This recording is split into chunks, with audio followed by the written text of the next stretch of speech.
সপ্তম শতাব্দীর উত্তর ভারতের একজন অত্যন্ত গুরুত্বপূর্ণ শাসক রাজা হর্ষবর্ধন, তাকে নিয়ে আজ আমরা আলোচনা করব। হ্যাঁ, আর আমাদের কাছে রয়েছে রাজা হর্ষবর্ধন, স্বর্ণযুগের শাসক, লেখাটি থেকে পাওয়া বেশ কিছু তথ্য। একদম। এই তথ্যের ভিত্তিতেই আমরা একটু বোঝার চেষ্টা করব, হর্ষবর্ধনের শাসনের ঠিক কোন দিকগুলো গুরুত্বপূর্ণ ছিল, কেন তার সময়টাকে একটা সমৃদ্ধ যুগ বলা হয়। ঠিক, ৬২৭ থেকে ৭৪৭ খ্রিস্টাব্দ, এই সময়টা। চলুন তাহলে গভীরে যাওয়া যাক, খতিয়ে দেখি সেই সময়ের ঘটনা আর তার প্রভাবগুলো।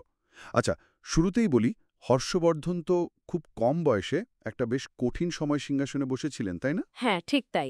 আসলে পরিস্থিতিটা বেশ নাটকীয় ছিল। হর্ষবর্ধন তো পুষ্যভূতি রাজবংশের ছিলেন, হুম। যদিও উৎসটিতে হয়তো স্থানীয় নামে কুমারগন্ধার রাজবংশ বলা হয়েছে, কিন্তু মূল ধারাটা ওটাই। হুম। ওনার বাবা প্রভাকর বর্ধন আর বড় ভাই রাজ্যবর্ধন, তাদের অপ্রত্যাশিত মৃত্যুর পর, আনুমানিক ৬০৬ খ্রিস্টাব্দে, ও। উনি প্রথমে থানেশ্বর আর তারপর কনৌজের সিংহাসনে বসেন। আর সেখান থেকেই এক বিশাল সাম্রাজ্য গড়ার কাজটা শুরু হয়। এই যে বিশাল সাম্রাজ্য, এর ব্যাপ্তিটা ঠিক কতটা ছিল? উৎস যেমন বলছে উনি পূর্ব ভারতের অন্যতম প্রধান শক্তি হয়ে উঠেছিলেন। হ্যাঁ, নিঃসন্দেহে। হর্ষবর্ধন তার সামরিক অভিযানের মাধ্যমে আজকের উত্তরপ্রদেশ, বিহার, এমনকি অরুণাচল প্রদেশের কিছু অংশ, এই পুরো পূর্ব ভারতটাকে প্রায় এক ছাতার তলায় আনেন। আচ্ছা। তার সেনাবাহিনীতে কিন্তু হস্তি বাহিনীর কথা খুব শোনা যায়। সে যুগে এটা বিরাট ব্যাপার ছিল। হুম। আর এখানে একটা জিনিস লক্ষ্য করার মতো, তার নজর শুধু পূর্ব ভারতে ছিল না। গৌড়ের শাসক শশাঙ্ক, হ্যাঁ, শশাঙ্ক খুব শক্তিশালী ছিলেন। একদম, তাকে হারিয়ে তিনি পশ্চিম দিকেও নিজের প্রভাব বাড়ান। এই জয়গুলো তার সাম্রাজ্যকে একটা বিরাট আকার দিয়েছিল। কিন্তু দেখুন, শুধু তো তলোয়ারের জোরে নয়, উৎস বলছে ধর্ম আর সংস্কৃতির প্রতিও তার গভীর টান ছিল। এখানেই ব্যাপারটা বেশ ইন্টারেস্টিং হয়ে উঠছে। ঠিক। একদিকে এত বড় সাম্রাজ্য সামলানো, অন্যদিকে আবার শিল্প, সাহিত্য, ধর্মের খেয়াল রাখা, এই ব্যালেন্সটা ভারসাম্যটা উনি কিভাবে রাখতেন? এটা খুবই গুরুত্বপূর্ণ একটা প্রশ্ন। দেখুন, হর্ষবর্ধনের শাসনের অন্যতম বৈশিষ্ট্যই ছিল এই ভারসাম্য। উনি বৌদ্ধ ধর্মের বিরাট পৃষ্ঠপোষক ছিলেন। অনেক বৌদ্ধ মঠ তৈরি করিয়েছেন, বৌদ্ধ দর্শন চর্চায় উৎসাহ দিয়েছেন। হুম। কিন্তু একই সঙ্গে তিনি নিজে শৈব বা সূর্য উপাসক ছিলেন। হিন্দু ধর্মের প্রতিও তার একই রকম শ্রদ্ধা আর সমর্থন ছিল। দুটোই একসাথে। হ্যাঁ, যেমন ধরুন, প্রয়াগে প্রতি ৫ বছর অন্তর বিরাট ধর্মসভার আয়োজন করতেন। সেখানে বৌদ্ধ, হিন্দু, নানা ধর্মের পণ্ডিত, সাধারণ মানুষ সবাই আসতেন। বাহ। এর বৃহত্তর তাৎপর্য যদি দেখি, এই যে ধর্মীয় সহনশীলতা, এটা শুধু মুখের কথা ছিল না, এটা তার বিশাল বৈচিত্র্যময় সাম্রাজ্যকে একসাথে বেঁধে রাখার একটা কৌশলও ছিল। আচ্ছা, এটা পলিটিক্যালিও দরকারি ছিল। অবশ্যই। আর এই সহলস্থানের ফলেই তো তার রাজ্যে শিল্প, সাহিত্য, জ্ঞানচর্চার একটা অসাধারণ বিকাশ ঘটেছিল। তার সংস্কৃতি আর জ্ঞান চর্চা, এগুলোকে উনি শাসনের একটা জরুরি অংশ হিসেবেই দেখতেন। যেমন ধরুন, নালন্দা বিশ্ববিদ্যালয়ের কথা যদি বলি। একদম ঠিক। হর্ষবর্ধন নিজে তো বেশ প্রতিভাবান লেখক আর কবি ছিলেন।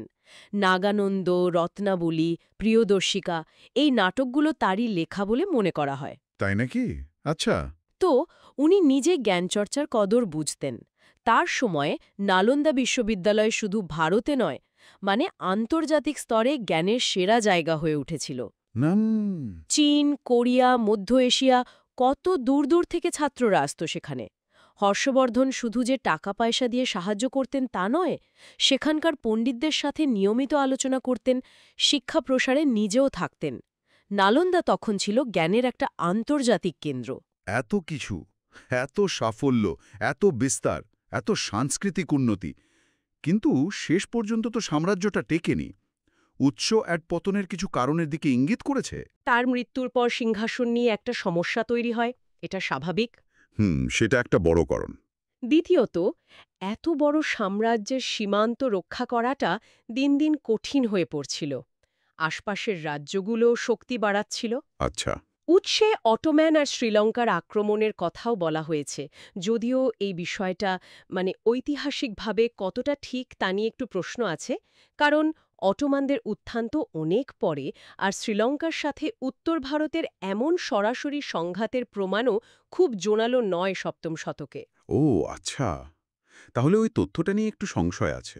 হ্যাঁ, হয়তো কিছুটা গোলমেলে তথ্য, তবে মূল বিষয়টা হলো সম্ভবত কেন্দ্রীয় শাসন দুর্বল হয়ে পড়া, হয়তো খাদ্যাভাব বা মহামারী আর রাজনৈতিক অস্থিরতা।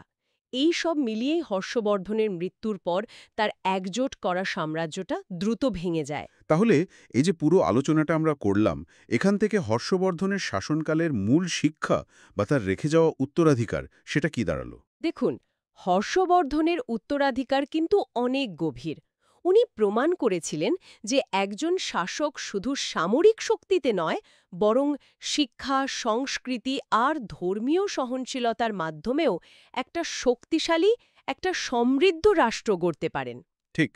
তার শাসনকালকে প্রায় গুপ্ত সাম্রাজ্যের স্বর্ণযুগের পর উত্তর ভারতের শেষ মহান ঐক্যবদ্ধ সাম্রাজ্য হিসাবে দেখা হয়। উনি দেখিয়েছেন কিভাবে জয় আর প্রশাসনকে সংস্কৃতির সাথে মেলানো যায়।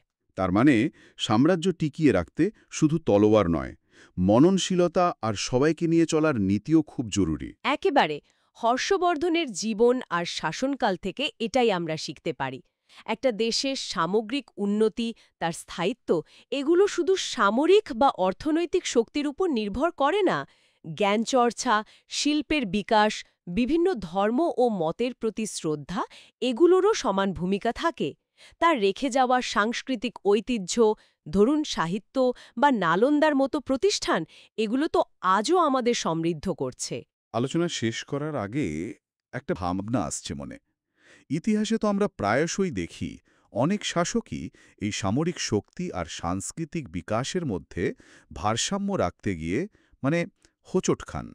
এই ভারসাম্য রক্ষা করাটা আসলে কতটা কঠিন, আর যখন এই ভারসাম্যটা নষ্ট হয় তখন তার ফলটা ঠিক কতটা সুদূরপ্রসারী হতে পারে?